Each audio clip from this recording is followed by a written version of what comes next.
Warning, every clip I show of these films is not a way of watching these films. If you are interested in watching these films, please watch them. They are great. I am providing commentary and criticism. This is not stealing copyrighted content. Now please enjoy the video. Alright, I am shocked I haven't reviewed these films yet. This one's gonna be different. This is gonna be the copyright strike, area, okay? Trauma. And James Gunn's Super. Alright, these films. Holy crap. Now, Trauma is an independent movie studio. The oldest independent movie studio. And they make offensive and intentionally bad films, okay? But they're great. Let me tell you, they are great. Now, yes, they aren't for everyone, trauma films, okay? But, you know,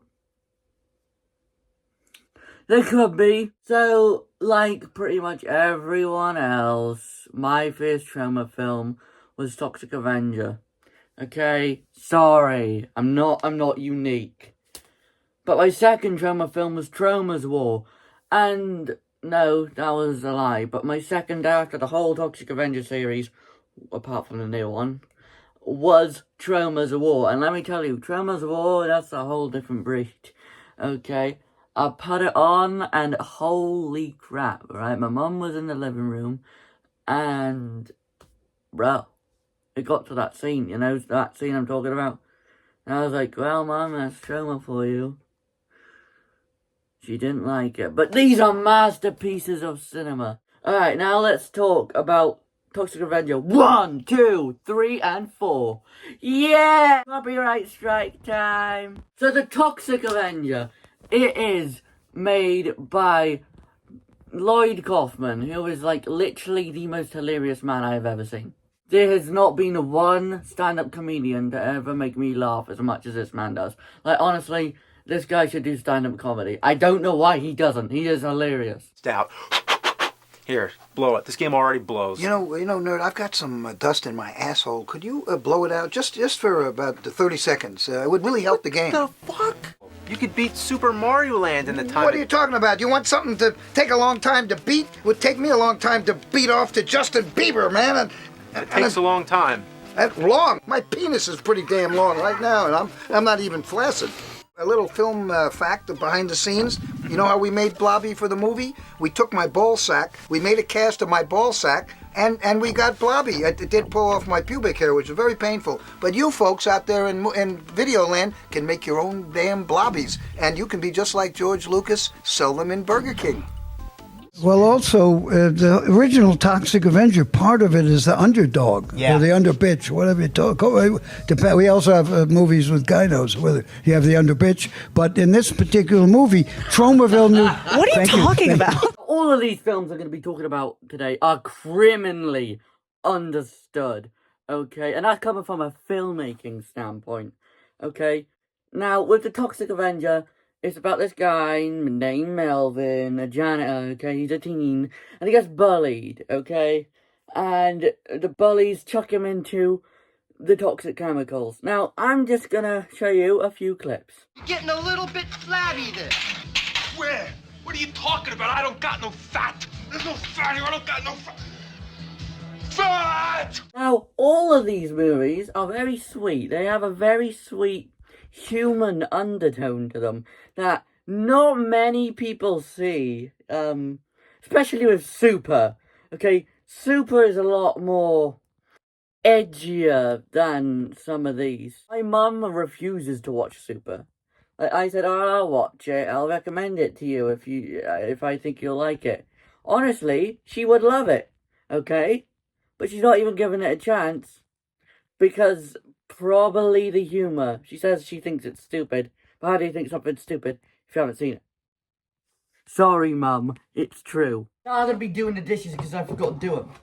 So this segment's going to be quite hilarious because you're just going to hear like dirty dishwater and all. So, Toxic Avenger opens with, like any normal movie, a montage of the gym.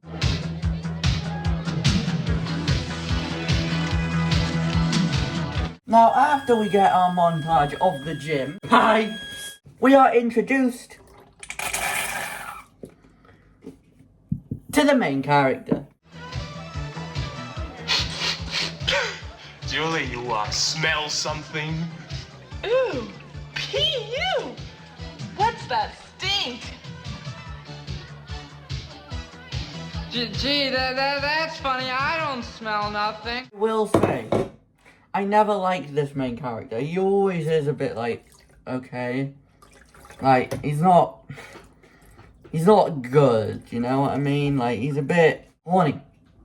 That's his character. Oh, he's horny for the hot chick who screams at him for no reason. How dare you talk to me, you twerp! Now, I will say, when I say these movies aren't for everyone, I mean it. Like, literally, as soon as it hits the 10-minute mark, they kill a child. Full on. And it's cool. Let's just meet the best villains in cinematic history. We got this guy who looked like Corey Feldman. And then we also got this guy called Bozo. And let me tell you, Bozo is the coolest guy I've ever seen in a trauma film. Keep it up, Bozo. Keep it up. But remember, there's only one muscle you gotta worry about. I mean, look at his scream. Now you may be thinking, Fully Flamingo. Actually talk about the plot. I sort of did, but I forgot about it. I'm currently focused on the dishes, my man. Now, Bozo is a bully, if it wasn't obvious. And for some reason, he really, really, really hates him. Sorry. He hates... That fucking guy? Yeah, I know. That bit's just really hilarious to me. Like, the way he says it. It's like the best of weird lines in movies. In Super, right, Kevin Bacon says the best line I've ever heard in cinematic history. I have the fucking kindness in my fucking heart. Don't fucking touch my car again. He gets me every time, that one. Melvin actually cleaned up crime with his mop. Honestly, no joke, he's badass. One of the first scenes, I'm mentioning this because it's the most famous scene from this movie. The Toxic Avenger, also known as Melvin, is actually going to a restaurant and killing bad guys that are trying to terrorize the place. It is the best scene in the whole movie. You have dogs getting shot, blind women nearly getting raped. You've got everything. Now, I wanna specify, I don't think these are cool. I actually think these are weird things to put in a movie. But oh well. Oh wait, you don't do that. Now, Julie is the most weirdest mean girl I have ever seen in a movie. Okay? She has like 5 minutes of screen time, and her death, even though she's like the cruelest one, is off screen. And oh my god, her death scream is annoying. Girl, shut up. There's even one scene in the movie where Bozo and the Corey Feldman guy attack this old woman just to get a car. You could have just stolen it. And the way they do it as well is honestly so evil. They are like, hey, we'll help you out. And she's like, oh, how nice of you. Oh, man. And then... my face, what the hell was that? They just beat her up for no reason. Can we help? Oh, you sure can. Thank you so much. Oh, it's so nice to have boys like you in the neighborhood.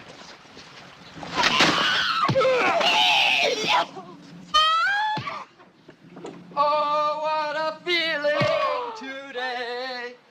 Kind of hilarious though, how much this movie gets away with. Like, they say, oh, you couldn't do that today. Yeah, you can. You can, alright? People are just too wussy to do anything like this today. I'm not. I would do it in a heartbeat. As in, make films like that. I wouldn't beat up old people. Oh, earlier I said these films were criminally misunderstood. What do I mean by that?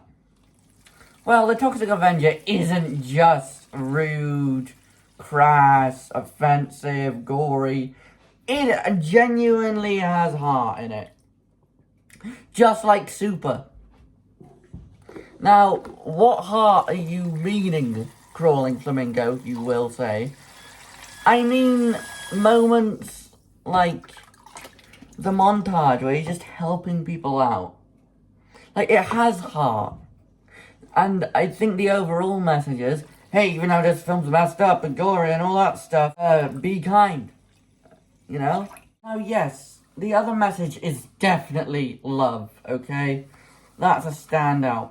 Is no matter how bad, no matter how ugly or what the person is, just love them, you know? That's another message of this movie. Just love them no matter what. I mean, dude, Toxic Avenger, he finds a blind chick. And even after finding out, oh, he's the monster hero, he's probably hideous and definitely radioactive, she's like, oh, I don't care, I love you.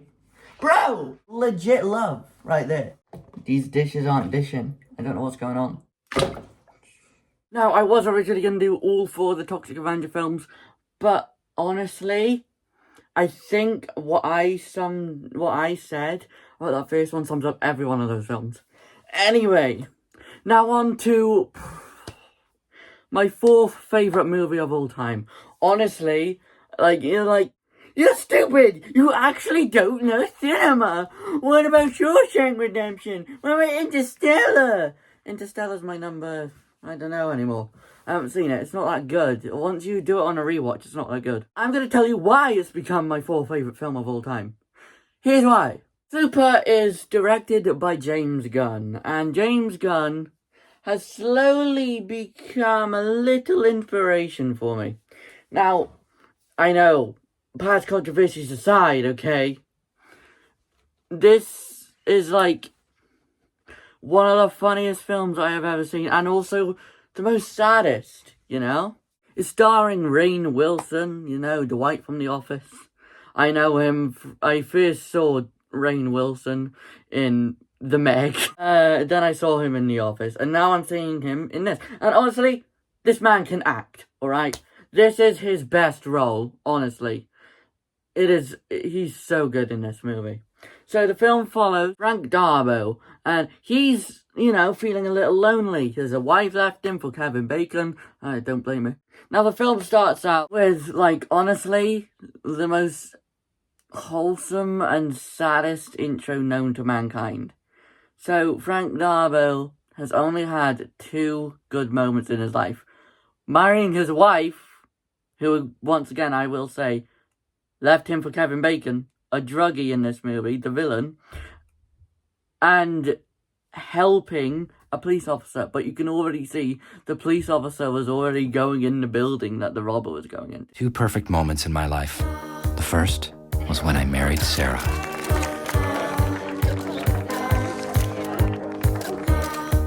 The other, I was downtown. You went in there, officer! Thanks, pal. 2 perfect moments. It's just so sweet, man. Now, yes, I won't spoil the whole movie, because I actually do want people to watch this. And, you know, the stuff I will spoil aren't going to be major, but they will at the same time. You'll see what I mean when you watch it. Now, after this intro of him saying, oh, I only had 2 perfect moments in my life, the montage continues showing that pretty much his life has been hell. And it's just not good. Which offset a life of pain.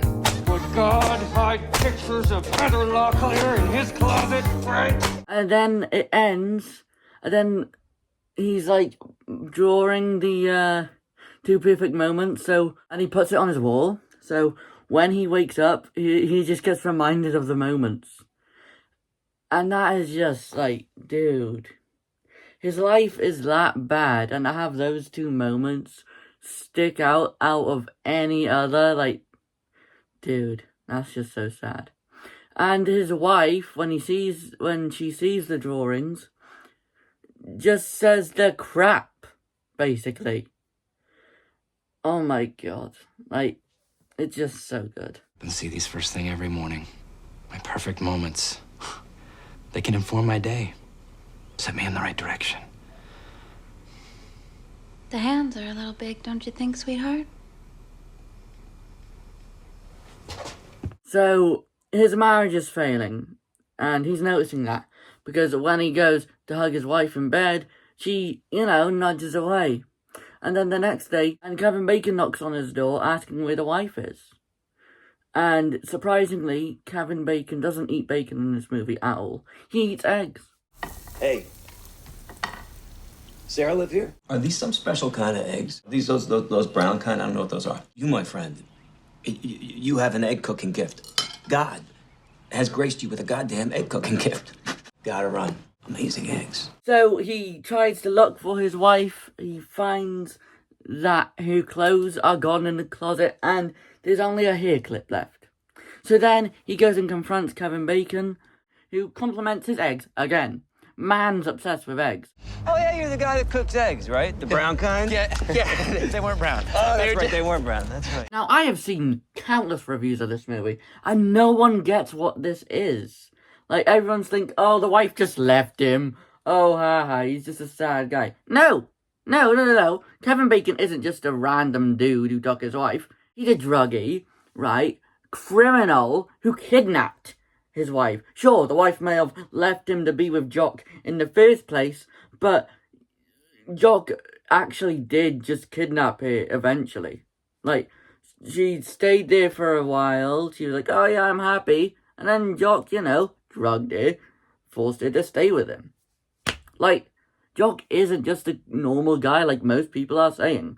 Like, maybe I'm reading it too much, but you see him drug her, and she clearly doesn't want it. How you see my wife? Shit, I've seen her, and I know this is hard, but I don't think, I don't think she wants to see you anymore. So Frank goes to the police, and obviously, right, you'd think, oh, she's been kidnapped by this guy, and the police brushes it off. Okay, police. This is the only bit I don't like about this movie. This guy can't find his wife, the clothes are missing, and you're just going, so she left you. What? That's not how you do things. Sometimes the best way to forget about someone you care about is to fill the void with someone you don't quite so much. So, after watching a TV show that inspired him to be a hero, but for some reason they didn't do all that scene, they put a different scene in between it, which is what I'm going to talk about. So after he watched a TV show which inspired him to become a hero, he goes out and finds Sarah in Kevin Bacon's car. Sarah! Oh, no, again with this guy? Sarah! Frank? Come with me. Let's go. Come on, Sarah. Come in with me. Where are we going? Babe, can you... And it is honestly, heartbreaking. It's played for laughs, but, it is sad as well. And this is where the best line in the whole last movie comes from. Don't listen to him! Do not listen to him! Don't listen to him! Hey, why are you hitting my car? That's seriously fucked up. Give her back to me! What? Haven't I been nice to you? I mean, I've been nice, right? I complimented your cooking. You don't know who I am. So, I'm gonna give you one last warning. Out of the fucking kindness in my fucking heart, don't fucking touch my car again. That is the last time. The wife clearly doesn't want to be there, but she's scared to move, she can't. And, oh man. After all that drama, he decides to take it into his own hands, and with a literal touch of God, he becomes a superhero. So he goes to a comic book shop and gets inspired for his costume. And he decides to become the Crimson Bolt, and his main weapon is a wrench. And let me tell you, the montage where he kills everyone, it's hilarious. I even have a live reaction. This movie is pretty brutal too. The rules we made of don't cut in line and all, someone cuts in line. And he's not very happy about that. So he beats him up with a wrench. The guy literally makes him mad, so he runs back to his car to get dressed. Don't butt! Who do you think you're fooling? I just saw you. Now, after all the chaos, he finds his wife. He saves the day, and, it ends on a sad and happy note. No spoilers, obviously. But the speech he gives in the end, literally isn't subtle on what this movie's message is. I'll just play it. You gonna execute me for my sins? Don't think you're better than me, you fucking psycho! You fucking almost killed people for butting into line! You don't butt in line! You don't sell drugs! You don't molest little children! You don't profit on the misery of others! Now, yes, while hilarious, because he is literally, like, dribbling while saying that, what he says is true. He's saying we should just follow the basic rules of life. And it's true. But the message of the movie is, listen to those rules, but don't take them too seriously. Another one is, don't let your grief and anger let you become a crazy psycho murdering superhero killer. Super is very sincere. Like, it is very, like, heartwarming and heartfelt. And it's so good. Like, you got this guy who's grieving, and the only outlet he has is to find his wife who left him on a technicality. And even when he saved her, it wasn't really worth it. Because, oh wait, that's getting into spoiler territory. But yeah, it just wasn't worth it when he eventually did. So even after everything he goes through this movie, it shows that you just gotta move on in life and not hold on to the things that can't stay forever. The reason why I like these films so much isn't just the comedy, gore, and all the above, but it's just also the messages behind them. They've got such unique and similar messages. Like, this one is also about kindness and how you should just be kind as well. Super's got everything in it, to be honest. Honestly, I'm trying to think of stuff that'll convince you more, but you'll just have to see it for yourself and you'll see what I mean. Remember what I've said and you'll just enjoy it. This has been the video. Fingers crossed I don't get copyright struck.